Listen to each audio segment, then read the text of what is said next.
Hello friends, welcome to my YouTube channel. તો friends, આજના વિડીયોમાં હું તમારી સાથે શેર કરવાની છું મેથી પાપડનું શાક બનાવવાની રેસીપી. તો વિડીયો અંત સુધી જરૂરથી જોજો તમે. તો અહીંયા મેથી પાપડનું શાક બનાવવા માટે અડધી વાટકી જેટલી સૂકી મેથી લીધી છે અને તેને એક મોટા વાટકામાં પલાળીને રાખી દેવાની છે આખી રાત માટે. તો આ રીતે મેથી ડૂબેલી રહે તેટલું પાણી એડ કરી અને ઢાંકીને રાખી દેવાની છે ઓવરનાઇટ.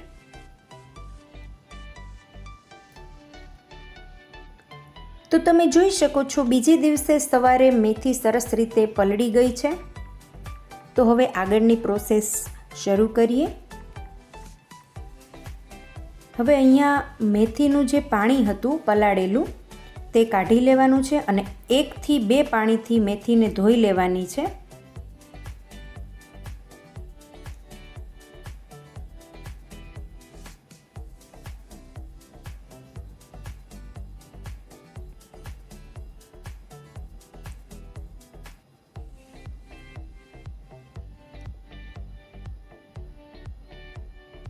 તો આ રીતે મેથીને 1 થી 2 પાણીએ ધોઈ લીધા પછી એક તપેલીની અંદર બાફવા માટે રાખી દેવાની છે અને ખુલ્લા જ વાસણમાં બાફવાની છે મેથીને.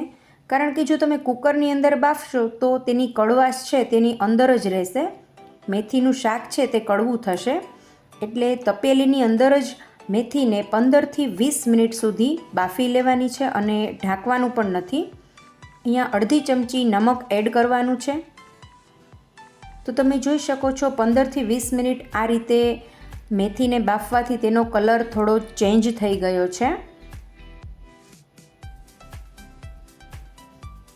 તો વધુ વખત બાફવાની નથી. આ સ્ટેજ ઉપર ગેસની ફ્લેમ બંધ કરી દેવાની છે અને મેથીનું બધું જ પાણી નિતારી લેવાનું છે.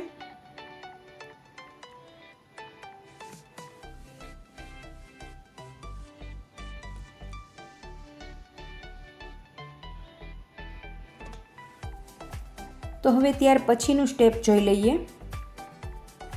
હવે જે બાફેલી મેથી છે તેમાં ઠંડુ પાણી એડ કરી અને આ રીતે ઘસીને મેથીના બધા જ ફોતરા દૂર કરી દેવાના છે. 1 થી 2 પાણીએ ધોઈ લેવાની છે ફરીવાર. એટલે મેથીમાં રહેલી બધી જ કડવાશ છે તે દૂર થઈ જશે અને મેથીનું જે શાક બને છે તે જરા પણ કડવું નથી બનતું. ટેસ્ટમાં પણ ખૂબ જ સરસ લાગે છે ફ્રેન્ડ્સ. તો આ રીતે તમે જોઈ શકો છો મેથીના જે ઉપરના ફોતરા હોય છે તે દૂર કરી દીધા છે. તો અહીંયા 6 થી 7 નંગ લસણની અધકચરી વાટી લેવાની છે. લસણની પેસ્ટ તૈયાર કરી લેવાની છે ત્યાં સુધીમાં. તો હવે એક નોનસ્ટિક પેનમાં 2 ચમચી જેટલું તેલ ગરમ કરી અને જે બાફેલી મેથી છે તેને 5 મિનિટ માટે સાંતળી લેવાની છે. આ રીતે મેથીને સાંતળી લેવાથી મેથીની અંદર મસાલો સરસ રીતે ચોંટી જશે. જો તમે એમનેમ મેથીનું શાક છે તે વઘારશો તો તેની અંદર થોડો પાણીનો ભાગ રહી જાય છે. એટલા માટે મેથીને આ રીતે 2 ચમચી તેલ મૂકી અને સાંતળવાથી શાક ખૂબ જ સરસ બનીને તૈયાર થાય છે. તો હવે ગેસની ફ્લેમ બંધ કરી અને એક બાઉલની અંદર મેથીને કાઢી લેશું. ફરીવાર 3 થી 4 ચમચી તેલ ગરમ થઈ જાય એટલે તેની અંદર બધા જ મસાલા છે એડ કરી દેવાના છે. તો અહીંયા હિંગ અને આખું જીરું એડ કરવાનું છે. ત્યાર પછી એક ઝીણી સમારેલી ડુંગળી, લસણની પેસ્ટ અને 1 ચમચી જેટલી આદુની પેસ્ટ એડ કરી અને મિક્સ કરી લેવાનું છે.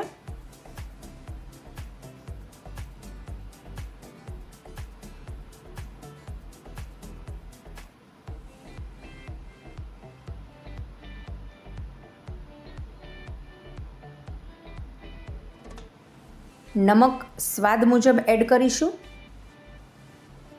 તો ડુંગળીનો રંગ હલકો બ્રાઉન જેવો થઈ ગયો છે.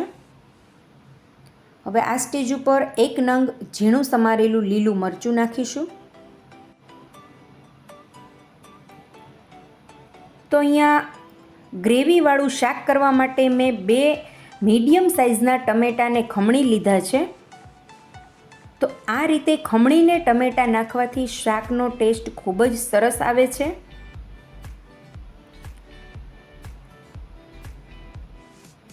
હળદર એડ કરીશું, ધાણા જીરું પાવડર, સરસ રીતે મિક્સ કરી લેવાનું છે.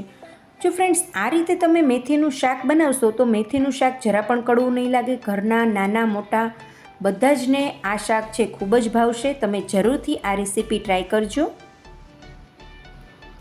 તો આ મસાલાને 5 મિનિટ સુધી સાંતળી લેવાના છે, ઢાંકીને રાખી દેવાના છે. 5 મિનિટ પછી તમે જોઈ શકો છો સરસ રીતે મસાલા છે તે કૂક થઈ ગયા છે. તો હવે આ સ્ટેજ ઉપર લાલ મરચું પાવડર એડ કરીશું. જેવું તીખું ભાવતું હોય એ રીતે લાલ મરચું પાવડર તમારે વધુ કે ઓછું એડ કરી શકો છો.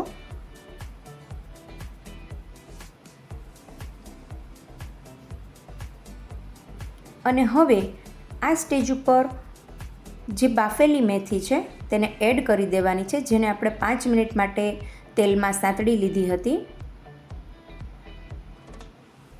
તો આ રીતે બધું મિક્સ થઈ જાય છે. ત્યાર પછી 1 કપ પાણી એડ કરવાનું છે,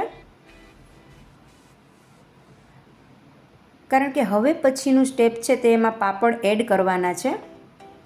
તો અહીંયા 5 મિનિટ માટે ફરીથી ઢાંકીને રાખી દેવાનું છે. ત્યાં સુધીમાં 2 મીડિયમ સાઇઝના કાચા પાપડ લેવાના છે અડદના, અને એના આ રીતે નાના નાના ટુકડા કરી લેવાના છે. અને 5 મિનિટ પછી તમે જોઈ શકો છો શાક છે તે ઉકળવા લાગ્યું છે. તો આ સ્ટેજ ઉપર પાપડના જે કટકા છે તેને એડ કરી દેવાના છે અને ફરીથી ઢાંકીને રાખી દેવાનું છે.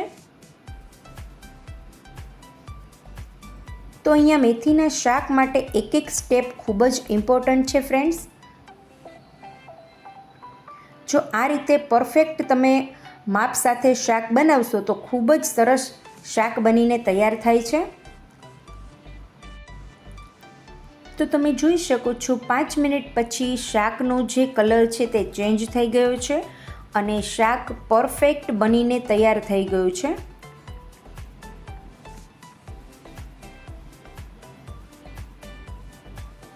અને સાઈડમાં તમે જુઓ તો તેલ પણ છૂટું પડી ગયું છે.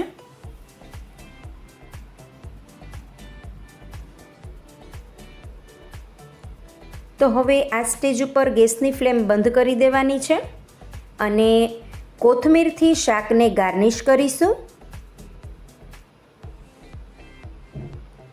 અને હવે શાકને મકાઈના રોટલા સાથે સર્વ કરીશું. જરૂરથી તમે આ રેસીપી ટ્રાય કરજો ફ્રેન્ડ્સ. વિડીયો ગમ્યો હોય તો કમેન્ટ બોક્સની અંદર કમેન્ટ કરીને અમને જરૂરથી જણાવજો. ફરી મળીશું એક નવી રેસીપી સાથે, એક નવા વિડીયો સાથે.